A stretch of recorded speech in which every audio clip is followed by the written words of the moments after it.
a white person making a joke about black people's lips, as in the case of John Gruden, who was being serious. But you're saying, I can't make jokes, or white people can't make jokes about the size of black people's lips. Because what has happened is black people have a history of being oppressed, and in that oppression has been the legitimization of the oppression through tropes, through things that weren't really true, but were made to seem that way in order to legitimize the oppression and destruction of these people, of black people. So there are things that white people don't get to say as it concerns black people, not without it being looked at as racist or bigoted. So what has happened is the LGBT community has placed themselves, or they have been placed by who? I don't know, or I won't say I don't know, but we'll get into that. They have been placed or placed themselves in the category or the classification of oppressed and maligned people.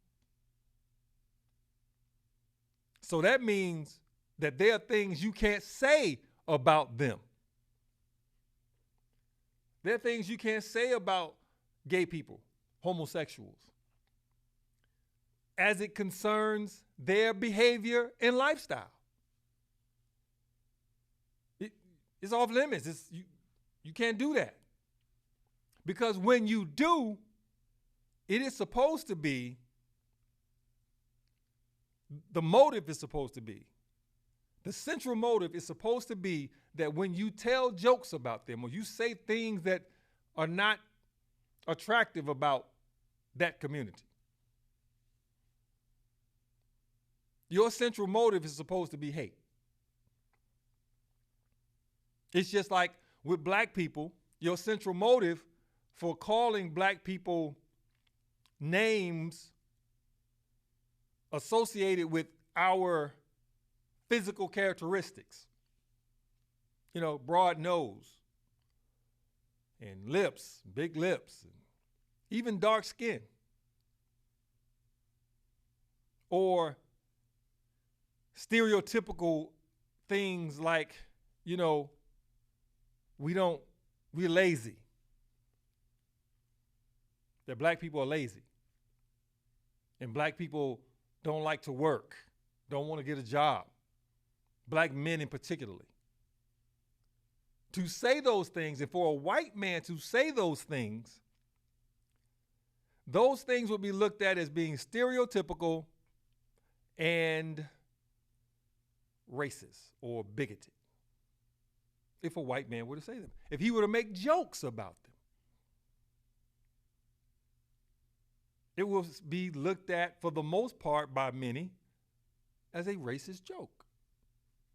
Because it's taking a stereotype and giving it a kind of life that makes it seem as if that stereotype can be true, and placing it in humor. So that would mean that as a black person, when that is being done, it would continue to promote a stereotype of negativity as it's concerning black people, black men in this case. And if that is done,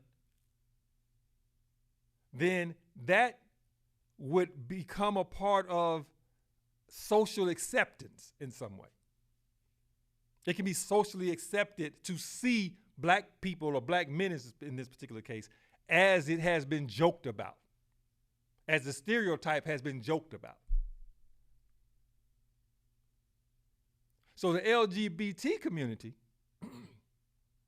is taking that same stance to say, if you joke about our behavior or who we are, then that joke has the possibility of promoting it in a culture, to a culture, to become a part of a culture, and in it, the acceptance of the beliefs of the stereotypes. Some of which may be stereotypes, some may not be. But this is what it seems the LGBT community is saying. Like, don't joke about that. Joking about that says that, look, people are going to take these jokes, not just the simple fact of making fun of LGBT community people, but the jokes become a part of a cultural acceptance. And if it's accepted by people in our culture, then people begin to treat you according to what they have accepted about you. The perception or the view that they have of you that has been accepted, they begin to treat you accordingly. This is what it seems like the LGBT community is saying. And the thing is, it's like, if I disagree with them in that particular thing right there that I just explained, hopefully clear enough. If I explain it to them, or I've explained it to you, but yet I disagree with it, and I'm going to tell you why I disagree with it. But I disagree that they are equal in the same way as black people, that the class of oppression that LGBT people in that community experiences or has experienced is not equal, not even close, not even in the same universe as black people.